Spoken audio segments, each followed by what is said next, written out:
Hey everybody, and welcome to another video.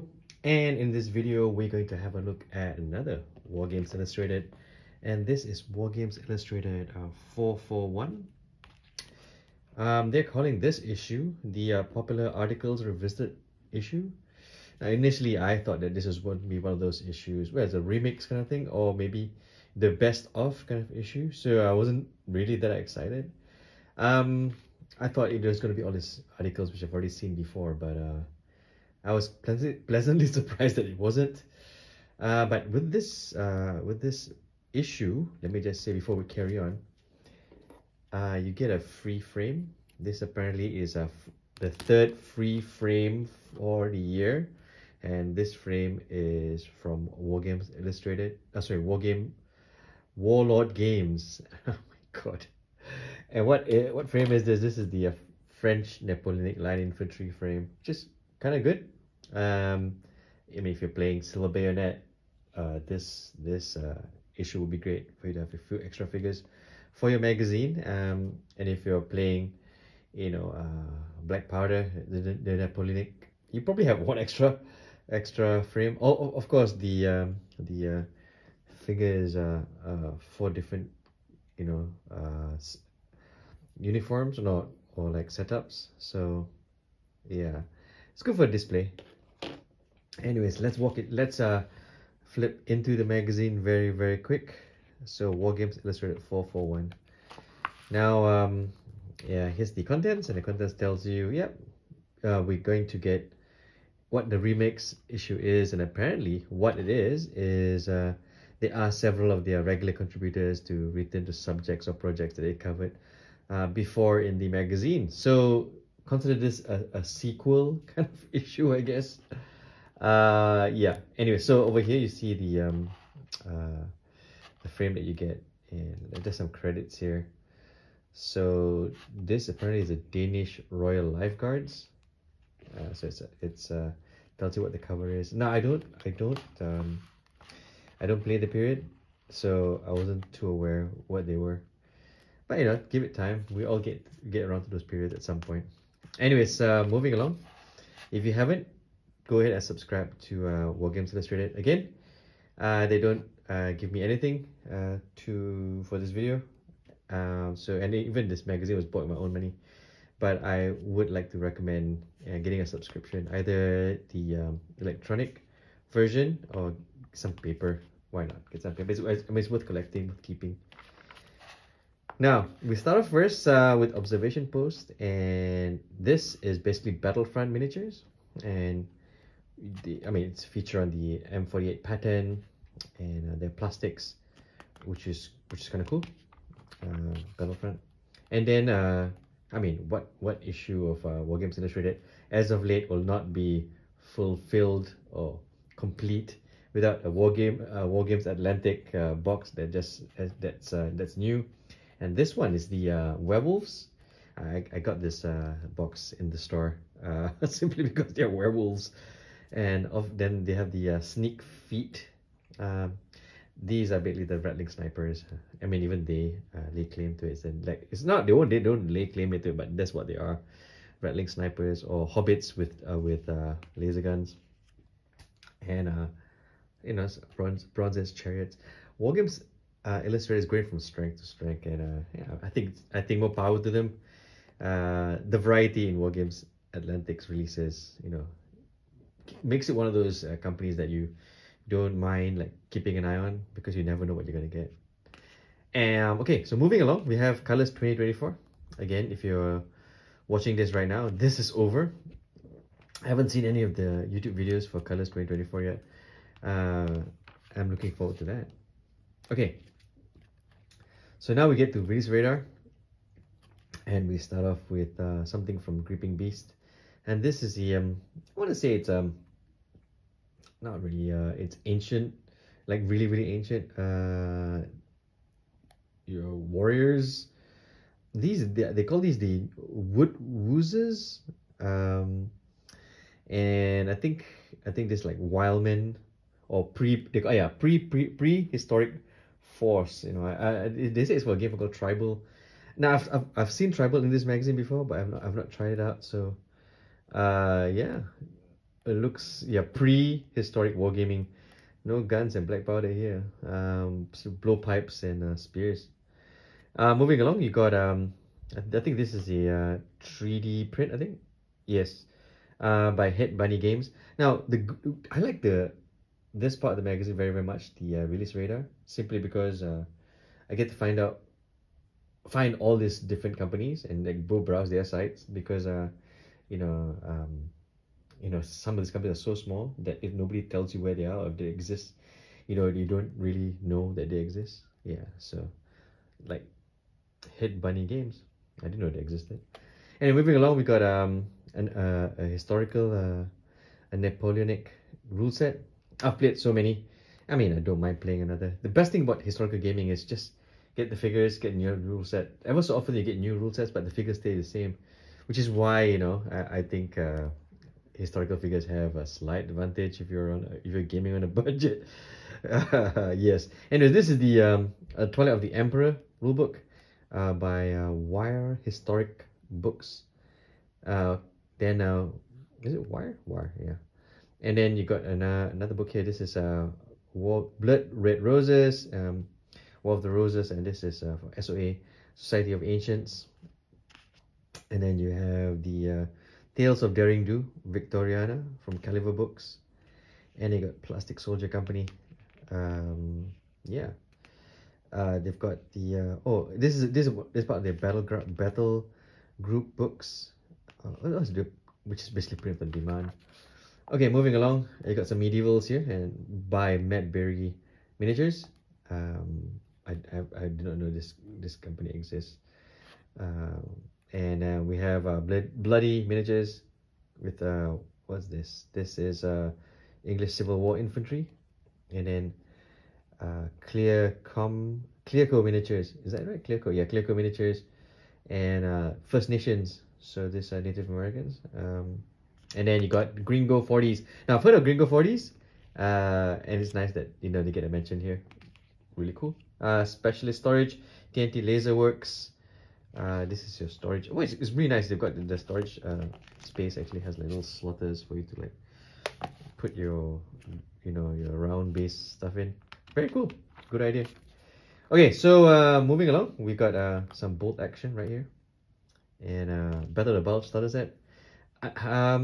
This is the new starter set. They just came out with the no, not alongside or with the bolt action third edition. This came out together, I think, I'm not mistaken. And if you're into the Battle of the Bulge, this is a great set for you. Now moving along, you got Quick Fire, and this is basically well, it's a Vinay, and it's from one of the readers, and the fact that he likes to do Vinays, and it's got a nice little samples, which is kind of cool.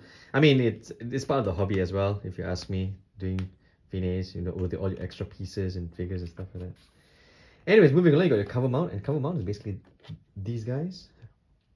And as you can see, there are 4 different kinds of figures on this. So the first one is the Peril on the Peninsula, and this is the Peninsula campaign, I guess, with the grey coat. They give you this triad that's come out with from Iron Painter for you to choose, for you to paint these figures, and there's some description of what it is. And then the next figure that's also on the frame is the Retreat from Moscow. So as you can see, it's already got the snow base, and this is you can tell is the raggedy retreat from Russia. And then you got the in-camp Invalid, which is a different look. And then your Parade Ground Grenadier. So you got your ragtag guy, and then your ragtag infantry guys, and you got your Parade Ground guys. So you get 4 different figures with a chance for you to like play with the bases. Now when I get round to painting this, I'd probably try to give them scenic looking bases as well. Yeah, why not? Moving along, we got another advert thanks to I think Battlefront, World War III. This Team Yankee for paying the bill. at Wargames Illustrated. And then we got the Silver Bayonet Egypt, Shadow of the Sphinx. Also paying the bills right there. Okay, then fighting light against Napoleon. Now this is an article written by Bill Gray. It's a follow-up of his 2021 article, and in this one, just a quick read. It says it talks about all the other light infantry that's not French, which is quite cool. It's a very well researched article, and also nice figures, which I think is fantastic. Not to mention, you know, some Perry miniatures from the Perry collection, just to make things interesting. Oh my gosh. Anyways, moving along, we got First Corps. Thanks, First Corps. And Bolt Action Edition, which it's already out by the time we read this. So thanks to these guys, you know, you're getting some advertising space. Anyways, moving along, we got Leros 1943, and what this is basically a game put on at Joy of Six show. Is that what the show is called? Or is that the name of the game? But whatever it is, it's a 6mm game, and it's based on Spearhead. If I read, yeah, it's nice. So it gives you, it shows you how, you know, Ian Taylor built his table, and he wanted it's one of those demonstration games, or what do they call those when everybody gets together? The word escapes me. Participation games. You know, building the table for it, research to play it. You know, he tells you how to do that, and he's, you know, he mentions he's using Spearhead, which is his favorite rule set, and then, you know, you got the scenario right here. So in case, like, at some point you want to run a game, you can actually follow along, or get inspired by an article like this to do your own participation games. Yeah, some pictures there of the Joy of Six is the name of the event. So yeah, so some pictures of how it went, and it's basically a report, which I think is a great kind of article. Moving along, we got Heinz figures with an advert right there, and then we have this interesting article. Now, I was born in the 70s, so I don't know this game, but apparently it's a really old game by Parker Brothers called Ranger Commandos. And what's really neat is not only they talk about this game, but it also gives you a little bit of history, which is, you know, almost expected when you want to do a Wargames Illustrated article. And it's got all these little bits, you know, of information, and also how to play the game as well. And it does give a nod to O200 Hours, which is a game I'm kind of curious to try. A commando like game. Very cool. Very cool. Moving along, you got Deep Cut Studios, and their pre-painted terrain and objective markers and stuff like that. Thanks for paying the bill right there. Oh, My Kingdom for a Horse, and this is by Mike Peters, and this is for the Ruckus game. It's more rules, which is kind of cool. The Ruckus rule set seems to be just the catalog seems to be getting bigger and bigger, and I think why not? You know, if people like it, why not just keep writing rules for it? You know, and then for all of you rules writers out there, there's a designer's notes, and I always like designer notes, which is why up ahead in terms of articles, there's an article in here which I quite like. And it's moving along. We've got Still Flying the Flag, and this is making flag. They call it cotton flags. So I guess this is cloth flags. I personally like flags. I think whenever you put a flag on a regiment, it immediately becomes so much nicer. It sometimes like makes the regiment. And now what happens in this article is he's showing you how to make a flag from cotton. So it's for those who want to try this out, and it tells you how you do it. And just to make things awesome, it gives you some examples of flags, which I think is always great. I like examples because it means more pictures and more miniatures. Yeah. moving along, you got Public Enemies, part 1. Oh, okay, so this is a two-part article, and this is basically the Depression era crime wave and gaming the crime wave. Of course, a lot of information on the game itself, and you got cobblestone figures, and it's really nice because they actually tell you where you got the figures from. And if you know anything about me, I like that because sometimes you see something in a magazine and you really want it, you just want to know where to get it from, where you want to get it from. Yeah, and you got all these little like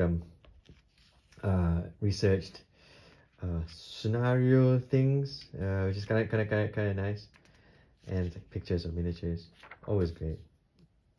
All this like I think this was a slight joy. You can tell it was like joy for him to like go through his figure collection and just like, you know, set things up. Yeah, it feels like it. And there's part 2 of this is coming out in Wargames Illustrated 442. So I'm gonna look forward to that as well. Moving along, we got Scaling New Heights, and this is, I think, a new range. This is a new range from Wargames Atlantic. So they're doing 10mm figures, and which is interesting because Warlord Games has their 13.5 or 15mm figures. So everything's going really small, which is great. I might just, you know, get some of this to paint just for the sake of it. I think it starts off with the samurai. I think, I was thinking it looks like this is just samurai. Yeah, and it's basically an interview on their venture into producing these plastic 10mm figures. Now, looking forward to this. Definitely looking forward to this. And then you've got this one. Now, this was the article I was talking about earlier that I was kind of looking forward to read. And this is the evolution of bolt action and a Q&A with Alessio.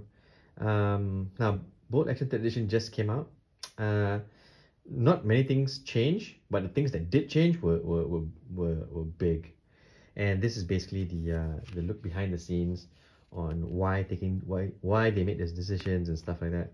And also, it's nice to get post-mortem